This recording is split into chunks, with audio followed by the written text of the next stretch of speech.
Okay, so let's look at one more example of substitution, and we'll look at the details and try and be a little bit clearer about what's actually going on here. So first off, assume that we've already got some recursive algorithm, we've analyzed it, and we've identified the recurrence. So imagine that this is our recurrence equation. To solve a problem of size n, it's 2 times the time it takes to solve a problem that's smaller, plus n for the work spent on this at this particular instance size that's not recursive. So we've got the components that we've already talked about earlier. We've got our f function, the amount of time that's spent on this instance outside of recursion, and we've got our g function that kind of tells how much smaller the problem gets. One of the things I wanted to highlight here is that there's this 2 in here, and we haven't really seen an example quite like that before. In this case, that's kind of an indicator that it's broken the problem down into 2 smaller parts, and it's recursing twice. So that 2 is directly related to the number of recursive calls that are happening. And the n over 2 part, you can probably assume that that's the size of the problem, that we're roughly cutting our problem in half. But you might be wondering about the floor and why that's being used. Well, integer division essentially works like the floor function. So you can kind of assume that this is using integer division to determine how much smaller the problem gets. Okay, so we've got this recurrence equation. Now we have to start with our guess. So we could try and guess something ourselves, or maybe someone tells us, oh, that looks like it has a particular time complexity. So here we're going to make the guess that it's within big O of n log n. And the fact that we're looking specifically at big O means we're trying to establish an upper bound, and we're going to use the definition of big O in our work. So remember that the definition of big O is about having a bound above that may incorporate some constant. So we're going to assume that the time spent on a problem of size n is bounded above by some constant times n log n, where that constant's greater than or equal to 0. Okay, so we've made this assumption. If the assumption is true, we'll have this relationship that the amount of time will always be bounded above by some constant times n log n. And that's essentially what we're going to be trying to prove. And just like our previous examples, we'll be trying to do a proof by induction. Okay, so now we've got 2 things established. We've got our recurrence equation, and we've got our guess. So our proof is going to have 2 parts. So the start point, or the boundary condition, and the inductive proof. So let's do the induction part first. This is a little bit different than we've done most of our previous ones. A lot of our previous examples, we've focused first on proving the boundary conditions. But in this problem, there's actually an okay reason to defer that to a little bit later.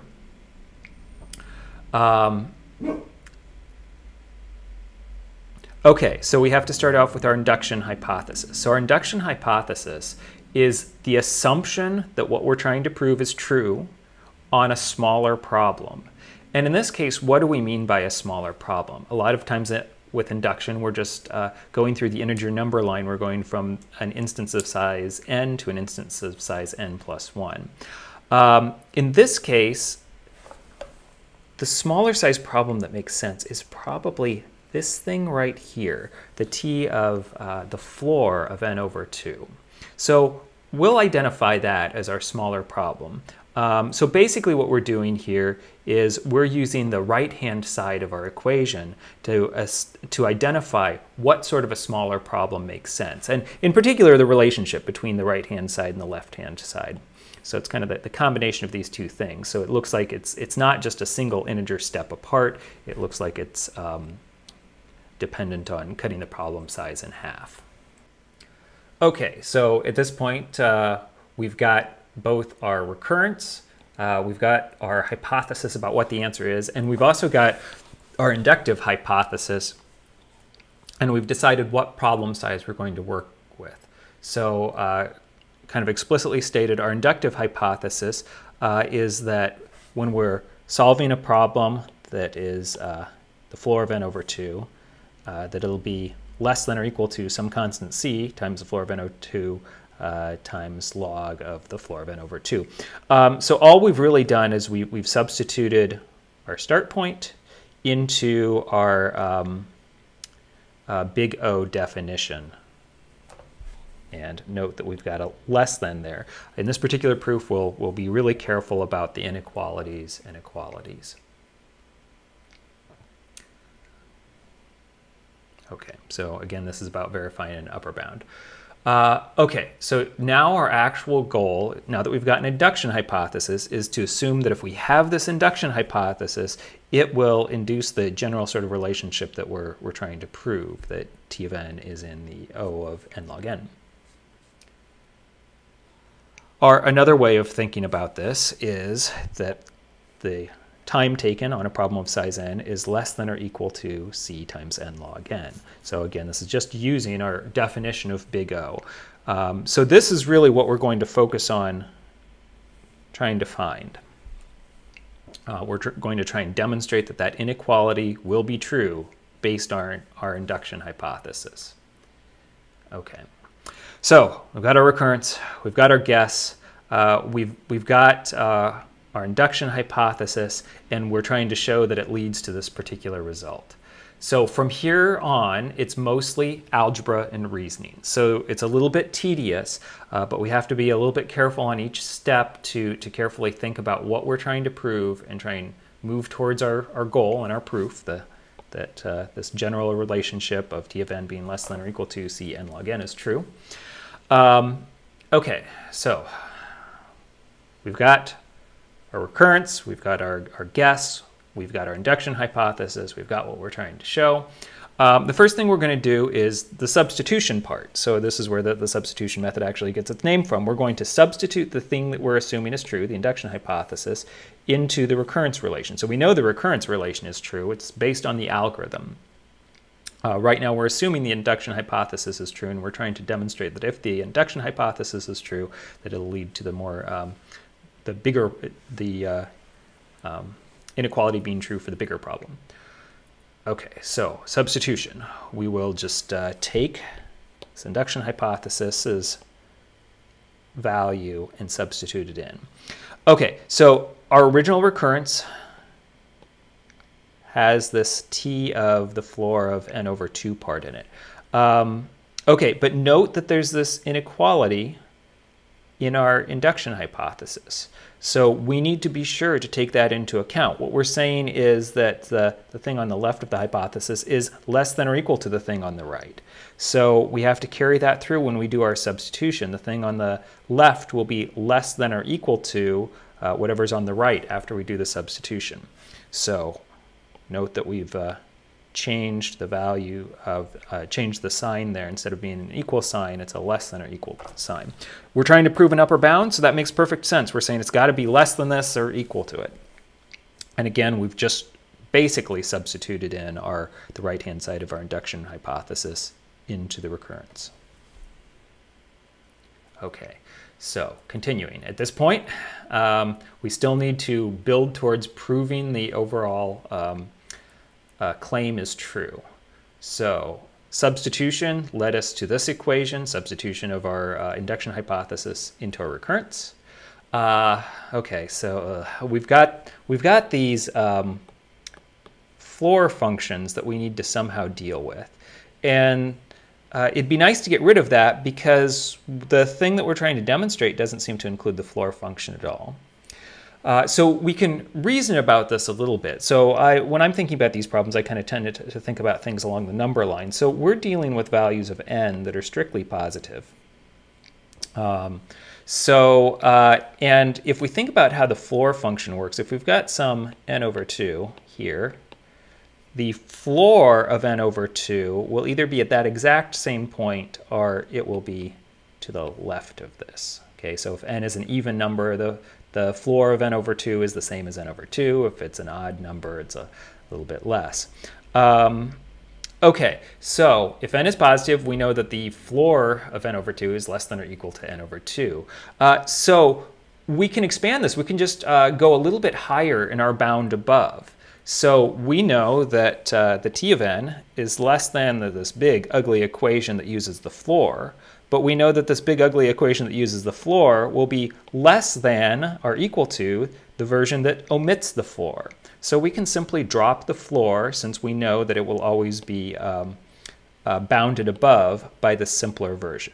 Now, we're assuming that this is going to work out, and it will in this particular proof. But this is just one of the tricks and reasoning techniques we can use to try and simplify our work. Okay, so at this point, we're still trying to show that our overall induction hypothesis and recurrence lead us to the fact that t of n is less than or equal to c times n log n. So we've used substitution and we've dropped the floor to get this equation. Now let's do a little bit of algebra to simplify it further. So you may note that there's a 2 times c times n over 2. So let's go ahead and cancel those things out, which gives us this simpler form of the equation. Okay, let's use a little bit more algebra. So it's got a log of n over 2, and if you remember your various laws of logs, we can break this down into log of n minus log of 2. So let's go ahead and do that. And we're talking about binary logs here. So the log of 2, log base 2 of 2 will simply be 1. So we can simplify that a little bit further. So let's go ahead and do that. Okay, and at this point, let's, so we've got this c times n thing times this other thing. Let's go ahead and distribute the multiplication through, which gives us this. So c times n times log n minus c times n plus n. Okay, so again, our overall goal is to try and prove this t of n is less than or equal to c of n log n. Based on our induction hypothesis and all this algebra that we've been doing. So we've used substitution, we've dropped the floor function, we've done algebra several different times to finally get to this equation that we just arrived at. Okay, so we're still trying to get towards this overall equation. And the thing that we've got now is just a little bit clunkier than that, but it includes the part that we're trying to get to, right? Okay, so let's focus on this part. If c is 1 or greater, we'll end up subtracting something greater than n, or equal to n, and then adding on an n. So these will cancel out exactly if c is 1. If c is anything greater than 1, we're actually going to be subtracting off from this thing on the left. And if c is less than 1, we'd be adding on to this thing on the left. Okay, so again, we can kind of use this trick where we think about a bound above. So we can actually say that this entire component here will be less than or equal to c times n times log n, the thing that we're trying to get to, if c is greater than or equal to 1. So when c is exactly 1, it's equal to it. When it's greater than 1, the thing on the left is less than, and so on. And again, we can say this partly because we know n is positive.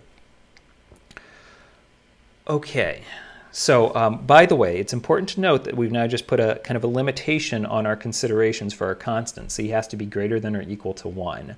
So we'll revisit that in a bit. Okay, so now we've got our t of n function being less than this big complicated thing, which is less than or equal to this simpler thing. So we've essentially got what we were trying to prove here. So we've proven that if our induction hypothesis eventually leads to this inequality being true, essentially we've proven that the recurrence is probably in c n log n. But we've got one more step to go. So, so we've shown that this is true when c is greater than or equal to 1, but we haven't yet done our base case and our boundaries. Okay, so a lot of times I think of induction proofs as kind of being associated with the number line, and I think of there as being some clear boundary.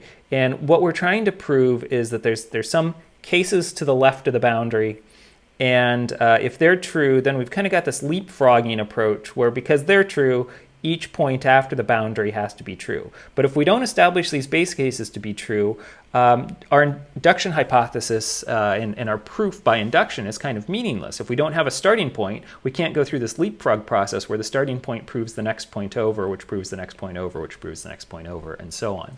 So we have to think really, really carefully about the initial conditions of our problem and demonstrate that there is a starting point that will work and prove that our conditions are true for everything else to the right.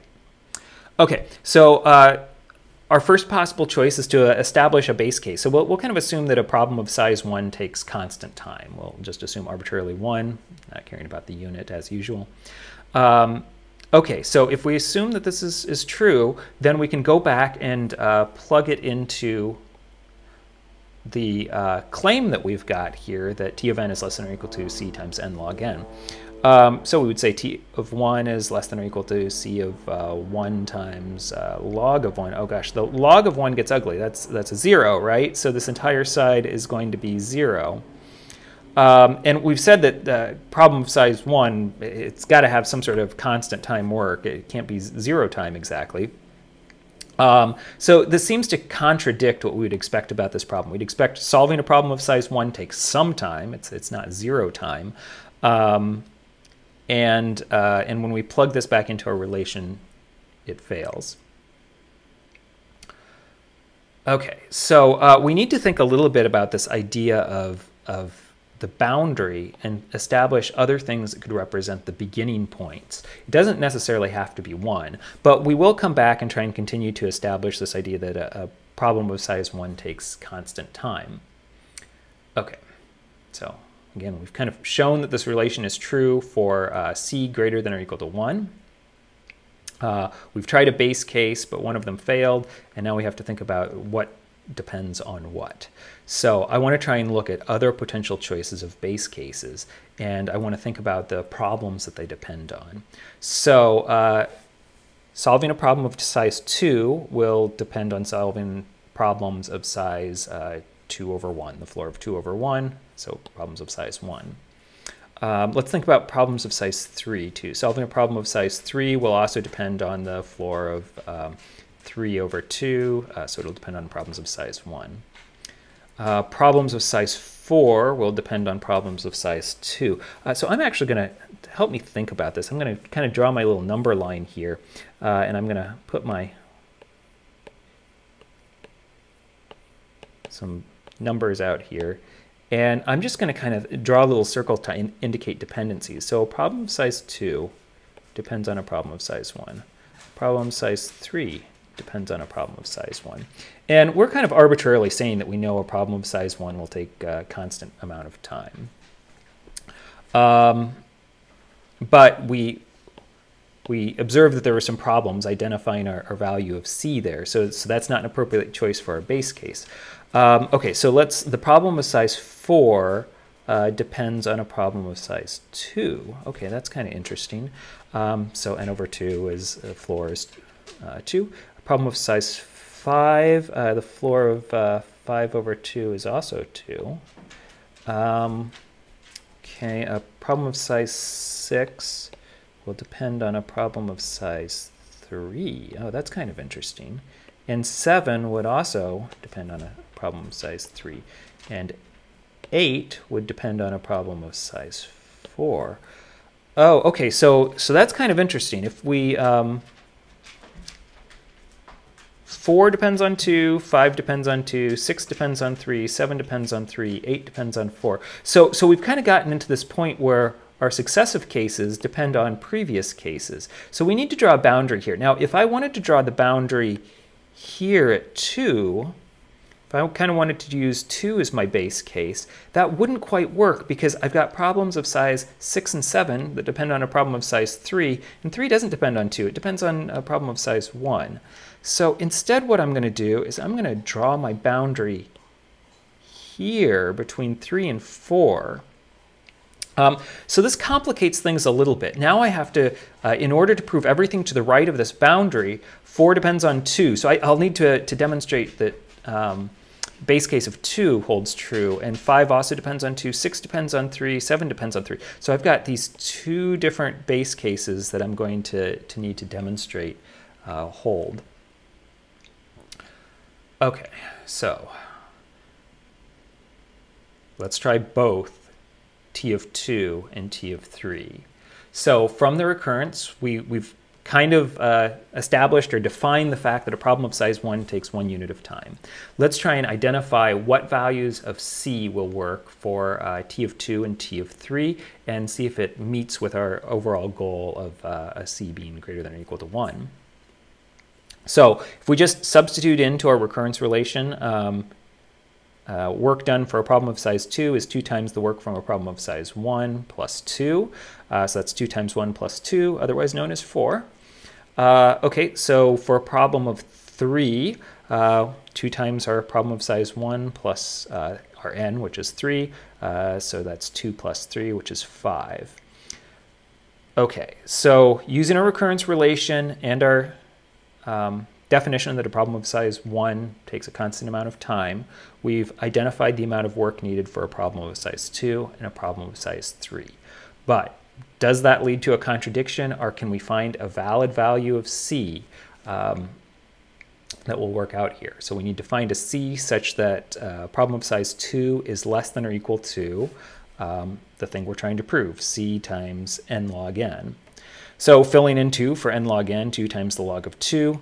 And we also need to establish that this is true for a problem of size 3. 3 is less than c times n log n, 3 log 3.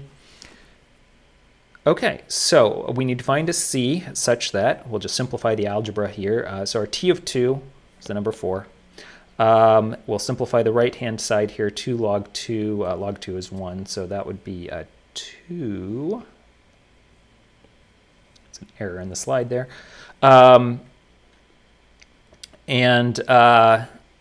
We also have to substitute in for our t of 3, which is the value 5, and less than 3 log 3. Okay, so with this, if we substitute in, we can see that any value of c greater than or equal to 2 will satisfy the equation for case at 2, and that also ends up satisfying the equation for our t of 3. So any value of c greater than or equal to 2 will satisfy our base cases. Okay, so one of the weird things here is that we needed 2 boundary conditions. Okay, so kind of the big picture here. We started off with our recurrence. We were given that from the algorithm. Somehow, someone, or we identified what we think is an upper bound. We were trying to prove big O here. So we used the definition of big O and thought about how that will result in an equation that bounds our t of n, the work done by our recurrence. We identified a smaller problem somehow based on the recurrence. So again, with our recurrence, we kind of observed that it was doing this halving thing, and we used that as our smaller problem. So using our smaller problem in conjunction with the inequality that we're trying to prove, we established our induction hypothesis. Okay. So we assumed that the thing we're trying to prove is true for this smaller problem size. Then we did the substitution part of our substitution. We substituted this smaller problem into our overall recurrence. We used a lot of algebra and some reasoning about inequalities to show that the induction hypothesis eventually leads to demonstrating that if it's true on a smaller problem, it'll also be true on a larger problem. Okay, so we've kind of proven this this leapfrog aspect of induction, that if we can establish some base cases, that all future cases will be true. And then we needed to prove that those base cases were true. And in this case, we had this weird need for 2 different base cases. So we worked through identifying some initial instances and conditions that eventually will work out. So we had this previous condition that c had to be greater than or equal to 1 based on the assumptions we made in the induction proof. And then finally, as we worked through our base cases, we actually identified that c had to be greater than or equal to 2 for our base cases. But we were actually doing our proof by induction starting from n equals 4.